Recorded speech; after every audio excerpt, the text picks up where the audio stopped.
And Lokesh அவர்கள் நல்லா நடிச்சிருந்தாலும் அந்த கேரக்டருக்கு என்ன ஜஸ்டிஸ் பண்ணியிருந்தாலும் ஆனால் இதுக்காகலாம் இவர் ஒரு ஆக்டர்னு சொல்லிட முடியாது. த்ரோ அவுட் ஒரே மூடை கேரி பண்ணி எடுத்துகிட்டு போகிற மாதிரி தான் இவரோட ஆக்டிங் இருந்துச்சு.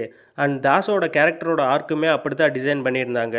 இந்த படத்தை பொறுத்த வரைக்கும் படத்தில் ரத்தம் இல்லை, படம் ஃபுல்லாகவே ரத்தம் தான், அந்த மாதிரி தான் இருக்கும். இந்த படம் ஒரு கேங்ஸ்டர் படம். இந்த படத்தோட ட்ரெய்லர் பார்க்கும்போது நம்ம எல்லாத்துக்கும் தெரிஞ்சிருக்கும் இது ஃபுல் அண்ட் ஃபுல் வைலன்ஸாக இருக்க போகுது அப்படின்னு. அண்ட் படமும் அப்படி தான் இருக்குது. இந்த படம் ஏ சர்டிஃபிகேட் தான் வாங்கியிருக்கு. அதனால் 18 வயசுக்கு மேலே இருக்கவங்க மட்டும் போய் பாருங்கள். இந்த படத்தோட நெகட்டிவ்ஸ் என்ன அப்படிங்கிறதையும் பார்த்துருவோம். வைலன்ஸ் ஓவராக இருந்த மாதிரி இருந்துச்சு. அண்ட் கெட்ட வார்த்தைகளை கொஞ்சம் குறைச்சிருக்கலாம். அருண் மாதேஸ்வரனோட படங்கள் எல்லாமே ரொம்ப ஸ்லோவாக போகிறத நம்மளால் ஃபீல் பண்ண முடியும்.